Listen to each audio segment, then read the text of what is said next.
Ramadan, Ramadan, Ramadan, Ramadan.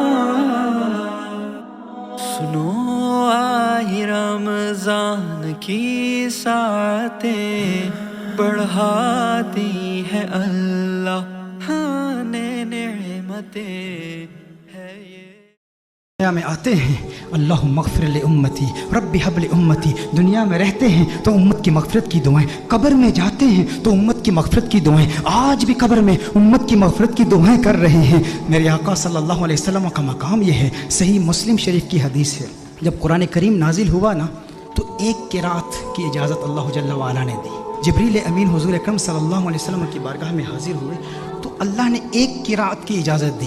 حضور اکرم صلی اللہ علیہ وسلم نے جبریل امین کو واپس بھیج دیا، جبریل واپس چلے جاؤ، اللہ کی بارگاہ میں عرض کرو کہ میری امت کے قبائل تو بہت زیادہ ہیں، اب ایک قرات کی اجازت، یہ میری امت کے لیے اس کا تلفظ آسان نہیں ہے، حوّن علی امتی، امت کو سہولت دی جائے۔ نبی کریم صلی اللہ علیہ وسلم نے جبریل امین کو واپس بھیج دیا، جبریل امین اللہ کی بارگاہ میں حاضر ہوئے۔ اب دیکھیں ہندوستان کے علماء بیٹھے ہیں، حضور کے امتی ہندوستان میں بھی رہتے ہیں نا، میں جب ہندوستان میں جاتا ہوں تو وہاں پر جب بیانات میں مجھے دعوت دی جاتی ہے، جب مجھے مدعو کرتے ہیں تو کہتے ہیں شاکب شامی کو ہم دعوت دے رہے ہیں۔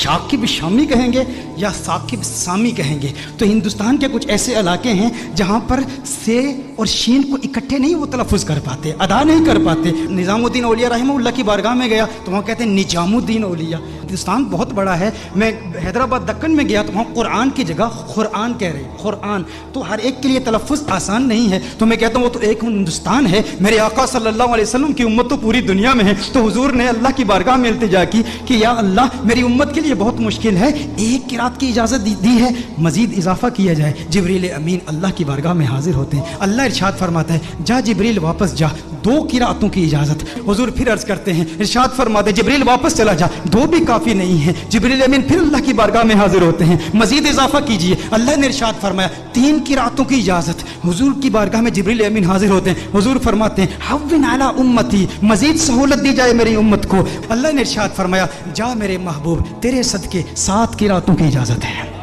اللہ ناراض نہیں ہوا، اللہ نے ناراضگی کا اظہار نہیں کہ میں ارحم الراحمین ہوں، میں اپنی مخلوق کے تلفظ کو نہیں جانتا تو کون جانتا ہے؟ میرے محبوب بار بار جبریل کو واپس کیوں بھیجتا ہے؟ میں نے تو قرآن نازل کیا نا، لیکن اللہ نے ناراضگی کا اظہار نہیں کیا بلکہ اللہ جل وعلا نے پیار کا اظہار کیا۔ اب اللہ کا پیار کیا ہے، اللہ کی محبت کیا ہے کہ محبوب یہ جو 3 بار تجھے تکلیف اٹھانی پڑی نا کہ تو نے جبریل کو 3 بار بھیجا ہے میری بارگاہ میں، اس تکلیف کی وجہ سے محبوب تجھے انعام دیتا ہوں، تجھ پہ اپنی عنایات کا نزول کرتا ہوں۔ وہ انعام کیا ہے؟ تجھے ضمانت والی 3 دعائیں دیتا ہوں، 3 دعائیں۔ صحیح مسلم کی حدیث کا مفہوم پیش کر رہا ہوں، ضمانت والی 3 دعائیں، جب بھی مانگے گا قبول ہو جائیں گی۔ سارے انبیاء کو دعائیں دی گئی، حضرت سلیمان علیہ السلام کو بھی ایک ضمانت والی دعا دی گئی کہ جو دعا کرے گا قبول ہو جائے گی، باقی انبیاء کو ایک ایک دعا دی گئی۔ حضور اکرم صلی اللہ علیہ وسلم کو 3 دعائیں دی گئی کہ ہے محبوب 3 دعائیں ہیں۔ سلیمان علیہ السلام نے دعا کیا کی؟ یا اللہ مجھے بادشاہ ایسا بنا دے کہ میرے جیسا کوئی بادشاہ نہ ہو۔ اللہ جل وعلا نے دعا قبول کر لی۔ ابراہیم علیہ السلام نے اپنی اولاد کے لیے دعا کی کہ یا اللہ میری اولاد میں انبیاء اور رسول بھیج، اللہ نے وہ دعا قبول کر لی۔ حضرت نوح علیہ السلام نے اپنے دشمنوں کی تباہی کی دعا کی، ان کے دشمنوں کو اللہ نے تباہ کر دیا، سب کی دعائیں قبول ہوئی۔ لیکن ہر نبی نے جو دعا کی نا، یا اپنے لیے کی یا اپنی اولاد کے لیے کی یا اپنے دشمنوں کی ہلاکت کے لیے کی، انہیں ایک ایک دعا ملی، لیکن کونین کے والی صلی اللہ علیہ وسلم کو 3 دعائیں ملی۔ لیکن میرے آقا کی دعائیں کیا ہیں؟ میرے آقا صلی اللہ علیہ وسلم نے ایک بھی دعا اپنے لیے نہیں کی، 2 دعائیں دنیا میں ہی کر لی اور ایک دعا آخرت کے لیے مؤخر کی۔ دنیا کے لیے جو دعا تھی وہ کیا تھی؟